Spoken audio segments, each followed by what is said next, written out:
Am I supposed to be talking? You can if you want. Welcome to Life of a Farmer for the month of August. Here you can see Nathan checking to see how ripe our field corn is. At just the right stage of ripeness, we will actually pick our corn out of the field and take it home to eat. Sweet corn obviously tastes better, but hey, this stuff is free and there's plenty of it. Plus, we think it tastes pretty good too. August began the same way July ended. Lots of rainy days. We had to spend the first 2 weeks of August out of the fields waiting for them to dry out.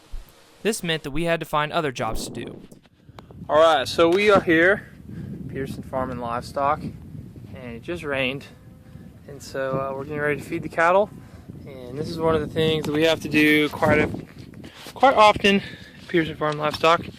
And that is clean out the bunks. They get random garbage and stuff. The storm has passed. And now Greg's scooping bunks. Ooh, got some lightning in the background. Sweeping and scooping bunks. Nice and clean.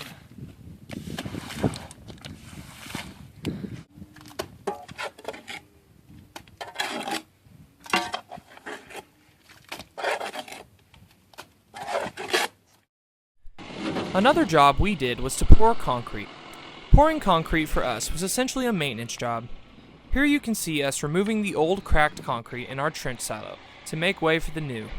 We also poured concrete in several of our cattle pens.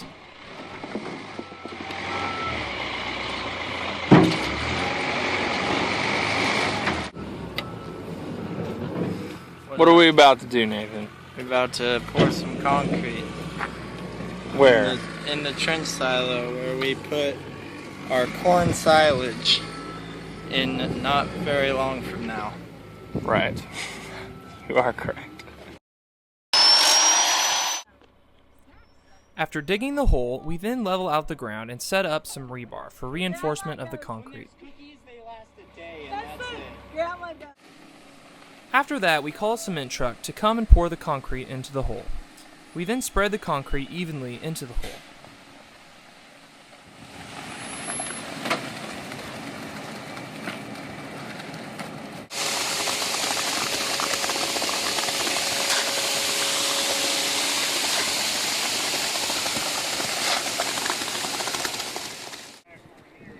As you can see, Nathan and my dad smoothed the concrete by moving a board back and forth across it. We always sign off on our finished product, although Kendall didn't get to because he had to go to football practice. It really does feel good to put in a hard day's work. The abundant rain from July gave the grass in the pastures the moisture it needed, allowing us to turn many of our cattle back out onto grass. We use a rotational grazing system to make sure each section of the pasture is grazed evenly. Doing this allows the grass to recover and grow back quickly. We also fenced our wheat fields for the cattle to graze. This was once a wheat field. Now we are fencing it to provide feed for the cattle and to control the massive amounts of weeds that have grown up after all of our rain. Once the fields are fenced, we call the cattle, and they will know to follow us to wherever their new section of grazing is. Boss!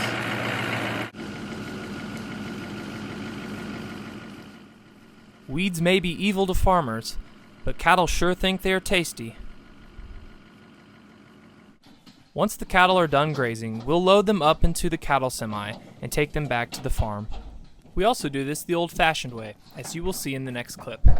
Alright, so today we are out in the pasture and you can see the cattle. They are here, and today we are taking them back to the farm. You can see my dad up there calling them with the truck, and they're supposed to be following him. Some of them are still staring at me. The cattle must be taken from the pasture across the field and back to the farm, where we will put them into pens and sort them to sell.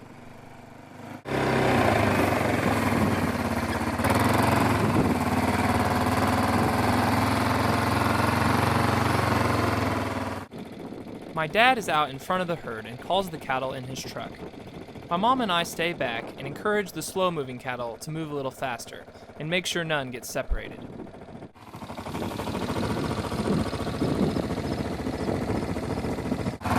Making progress.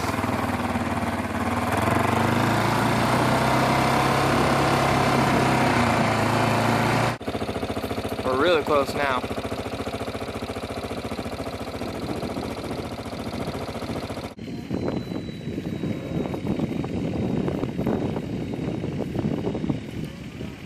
There we go.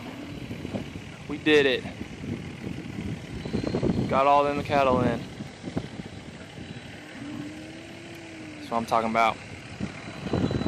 Good job, Mom and Dad. The next thing to do is to spray the weeds in the field so that they will die before it is time to plant the next crop. Spraying instead of tilling saves a lot of time and fuel, as you can go twice as fast with 3 times the length. Our sprayer is over 90 feet across. Look how all clear, it will take you right to a page where you can find out how you can have this on your phone.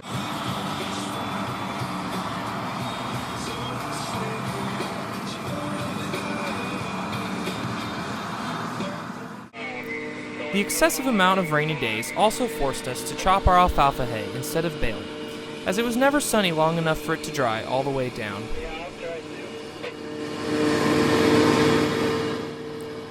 This machine chopped the hay into silage, which we hauled to the farm and put in our trench silo to feed the cattle.